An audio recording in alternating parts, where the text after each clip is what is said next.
In this video, we will talk about finishing our items, and then we will also go over stitching our coin purse together. So our items now are completely dry. There's no moisture left in them. So what we want to do is we want to apply a finish for them. So in Leathercraft 1, the only finish we can apply is a clear finish. So you'll find this container in your kit.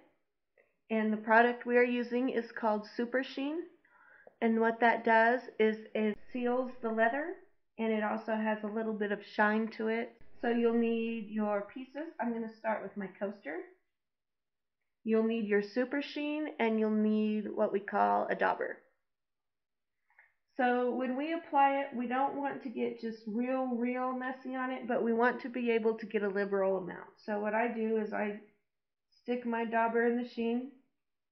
I get it nice and coated, and then I just kind of press it against the side and get any of the excess off. So when we apply this on our smaller items, we are just going to use a circular motion, making sure that we get all the way out to the edge. You can even pick it up and get right here on the edge. Going all the way around.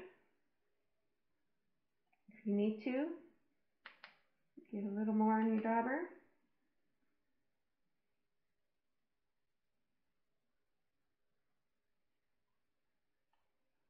Doesn't hurt it if it gets on your fingers some. If you would like to wear a pair of latex gloves, you're welcome to do that. If I'm dyeing using a color antique or a dye or anything like that, I'll usually put gloves on. And that's it. You might see some buildup on there, bubbles or whatever, and that's perfectly fine. You don't have to rub it until it absorbs in. You just make sure that you get it coated all the way and then set it aside to dry. Go ahead and repeat the same thing on your coin purse and on your keychain.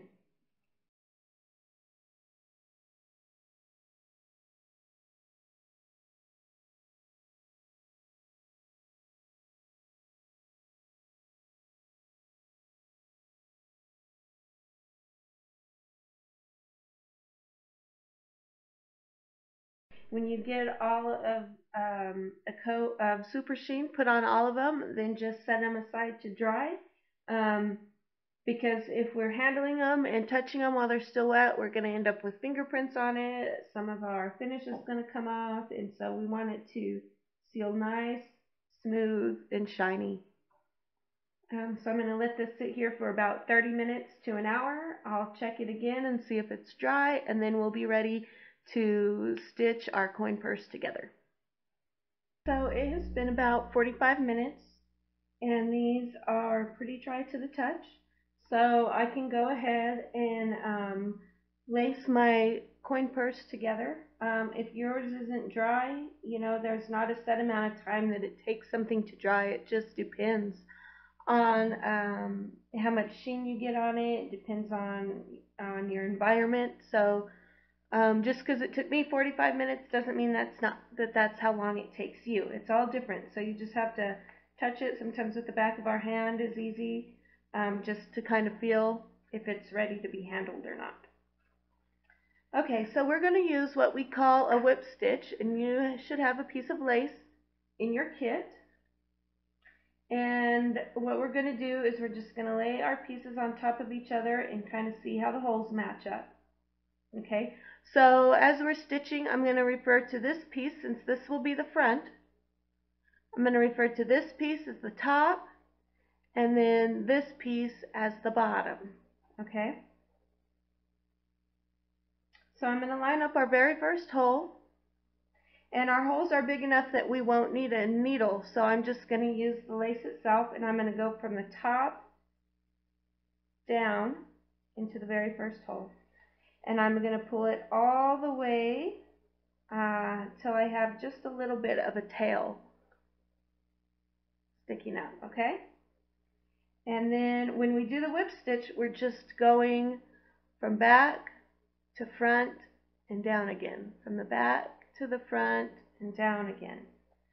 So all I do is I'm going to hold with my fingers here so that I don't pull my tail all the way through. And I'm going to just come back and go through the next hole.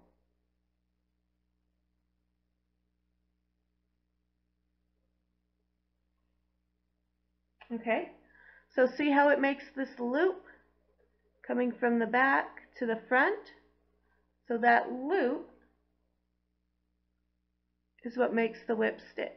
Okay, so what do I do with my tail? Well, I'm going to leave enough space in here that I'm going to take my tail now and I'm going to stick it through and kind of force it to go inside of my purse. And I'm going to pull really, really tight. Okay? So, again, what did I do with my tail? Okay? I want this piece to be the piece that holds my tail down. So all I'm going to do is I'm just going to stick it through and pull it down tight, so that it's holding my tail in. Okay? And then from now on out, I can just kind of tuck my tail inside of my purse, and as I do the next slip stitches, it'll stay. Now the thing that's really important is how tight you pull it. I want to pull it pretty tight because being tight is what's going to hold that down. Okay?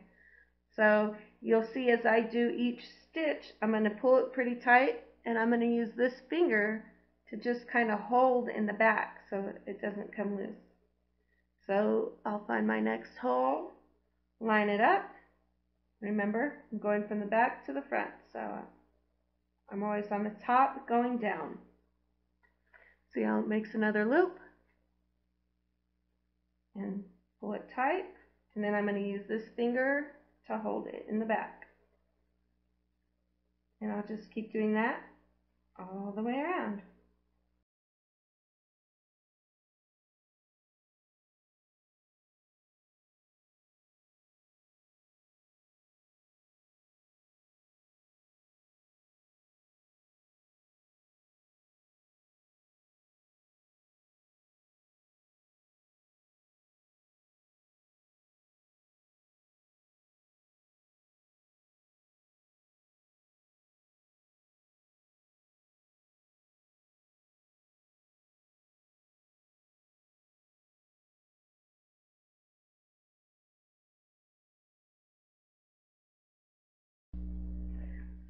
So now that we've made it to the end, we need to finish off our whip stitch. So what I'm going to do is, my end is a little soft from going through the holes. So I'm going to just go ahead and snip a little bit of the end off, kind of so that I have a little bit more stiffness to work with. And just kind of snip it off at an angle if you think you need to do so.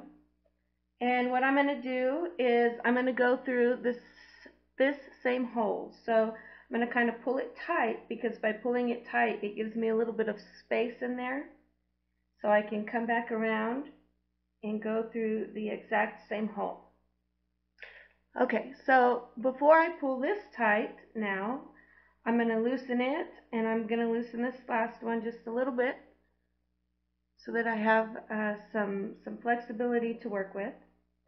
And I'm going to come back with my tail, and I'm going to go through here to the inside of my purse.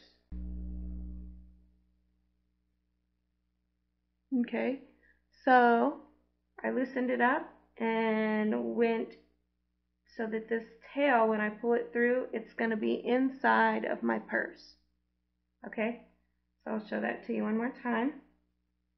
So after you went through the same hole the second time, these need to be a little bit loose, so you can pull this leather apart right here. And you see this stitch on the inside?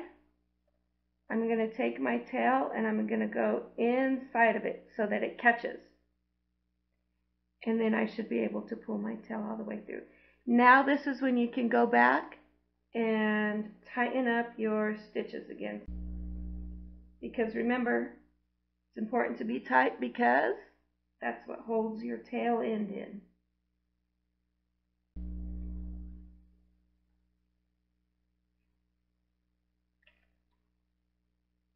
Okay, so there are many ways that you can start and stop a whip stitch. This is just one way. If you or your parents know another way, then by all means, you're welcome to it. I just take my scissors. I leave a little bit of space. I don't cut it off all the way, but I just take my scissors and cut my tail and tuck it down in there. What you can even do is get a little bit of super glue, and you can put just a dab of super glue right here where your tails come into your purse at. And that's just even a little extra reinforcement. And so now your coin purse is complete.